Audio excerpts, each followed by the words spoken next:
Hi friends, આપણે MCQs learn કરતા હતા તો હવે નેક્સ્ટ એમસીક્યુ લર્ન કરતા પહેલા તમે લોકો ડેટ ને મેન્યુઅલ નંબર લખી નાખો. Okay, let's start. Question number 53. Clip art, form file, word art, auto shapes, chart વગેરે વિવિધ વિકલ્પો બ્લેન્ક મેનુમાં જોવા મળે છે. Clip art, form file, word art, auto shapes, chart આ બધા વિકલ્પો કયા મેનુમાં જોવા મળે? Insert picture, tools picture, table picture કે વ્યૂ પિક્ચર તો શેમાં આવે? Insert picture. આ બધામાં આવા ઓપ્શન્સ જોવા મળે છે. 54. વર્ડના લખાણમાં જોડણીની રીતે ખોટા શબ્દની નીચે બ્લેન્ક કલરની બાકી ચૂકી લાઈન દર્શાવાય છે. લાલ, લીલો, કાળો કે પીળો તો કે રેડ કલરની લાઈન દર્શાવાય કે જ્યાં સ્પેલિંગ જોડણી ખોટી છે. 55. વર્ડના લખાણમાં વ્યાકરણની દ્રષ્ટિએ ખોટા શબ્દ સમૂહ નીચે બ્લેન્ક રંગની લાખી ચૂકી લાઈન દર્શાવાય છે. લાલ, લીલો, કાળો કે વાદળી તો શું આન્સર આવશે? લીલો. ખોટો શબ્દ સમૂહ છે વ્યાકરણની દ્રષ્ટિએ, ત્યાં લીલા રંગની લાઈન દેખાડશે.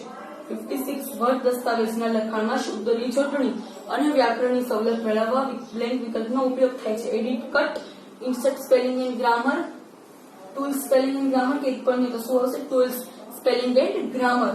શેમાં? તો કે શબ્દોની જોડણી અને વ્યાકરણની સવલત મેળવવા. આની શોર્ટકટ કી શું છે? F7. જો નેક્સ્ટ ક્વેશ્ચન માં એ છે સ્પેલિંગ એન્ડ ગ્રામરની શોર્ટકટ કી જણાવો. F5, F6, F7 કે F8 તો શું આન્સર આવશે? F7. શું છે સ્પેલિંગ એન્ડ ગ્રામરની શોર્ટકટ કી? 58. ટૂલ્સ મેનુ પરના બ્લેન્ક બટન પર ક્લિક કરી અને સ્પેલિંગ એન્ડ ગ્રામરની સવલત મેળવી શકાય છે. તો શું આવશે? ABC. આ સેવ છે ને એવી રીતના અલગ અલગ ઓપ્શન્સ છે, તો આમાં આપણે એબીસી અને સ્ટ્રીક માર્ક આવું કરેલું હોય એ બટન ઉપર ક્લિક કરી અને સ્પેલિંગ અને ગ્રામરની સવલત મેળવી શકીએ. 59. સ્પેલિંગ એન્ડ ગ્રામર ડાયલોગ બોક્સના બ્લેન્ક વિકલ્પને પસંદ કરતા ખોટી જોડણીવાળા શબ્દની ભૂલ એક વખત અવગણશે. Ignore all, ignore once, change કે એક પણ નહીં તો શું આન્સર આવશે? Ignore once. એક જ વખત અવગણશે, પછી ફરીથી પાછો એને શબ્દ આવશે તો ફરીથી પાછો નીચે ગ્રીન કલરની કે રેડ કલરની લાઈન આવી જશે.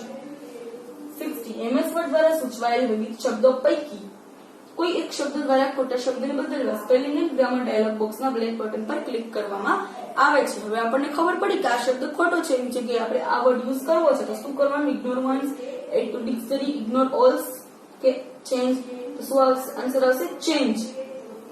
ઇગ્નોર વન્સ માં શું તો કે એક વખત ઇગ્નોર કરશે. ઇગ્નોર ઓલ માં જ્યાં જ્યાં શબ્દ આવશે ત્યાં એને ઇગ્નોર કરશે. એડ ટુ ડિક્શનરી એટલે આપણને ખબર છે કે આ શબ્દ સાચો છે તો આપણે એને ડિક્શનરીમાં એડ કરી નાખવાનું. 61. મેલ મર્જ માટે દરેક પત્રમાં બદલાતી રહેતી માહિતીને જે ફાઇલ રાખવામાં આવે છે તેને ખાલી જગ્યા કહેવાય. ડેટા સોર્સ કે data file, main document, print document કે એક પણ નહીં તો શું આન્સર આવશે? ડેટા સોર્સ અથવા ડેટા ફાઇલ. કોને કહેવામાં આવે તો કે મેલ મર્જમાં દરેક પત્રમાં બદલાતી રહેતી માહિતીને જે ફાઇલમાં રાખવામાં આવે તેને ડેટા સોર્સ અથવા ડેટા ફાઇલ કહેવામાં આવે છે. 62. મેલ મર્જ સવલત મેળવવા માટે બ્લેન્ક મેનુનો ઉપયોગ થાય છે. મેલ મર્જ જે છે એનો યુઝ માટે કયા મેનુનો ઉપયોગ થાય?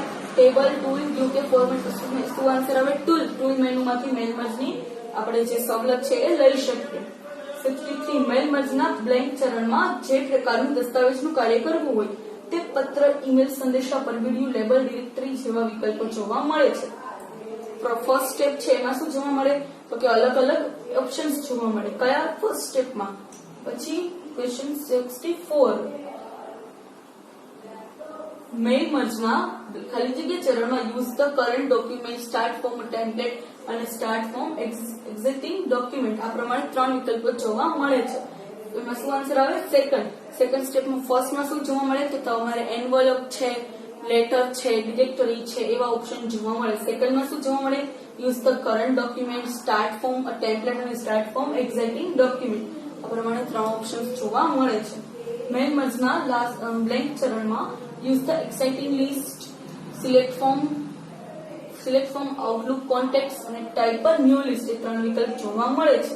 થર્ડ સ્ટેપમાં શું જોવા મળે? Use the exciting list, select from Outlook contacts અને ટાઈપ અ ન્યૂ લિસ્ટ આમ 3 વિકલ્પ જોવા મળે છે. નીચેનામાંથી કયા ચિહ્નની વચ્ચે મેલ મર્જ માટેના ફિલ્ડ મૂકવામાં આવે છે? Greater than, less than, double question mark, bracket, big bracket છે, આ મોટો કૌંસ આવે અને સ્મોલ બ્રેકેટ, આવી રીતના ઓપ્શન છે. તો કયા ચિહ્નની વચ્ચે મેલ મર્જ માટેના ફિલ્ડ મૂકવામાં આવે છે?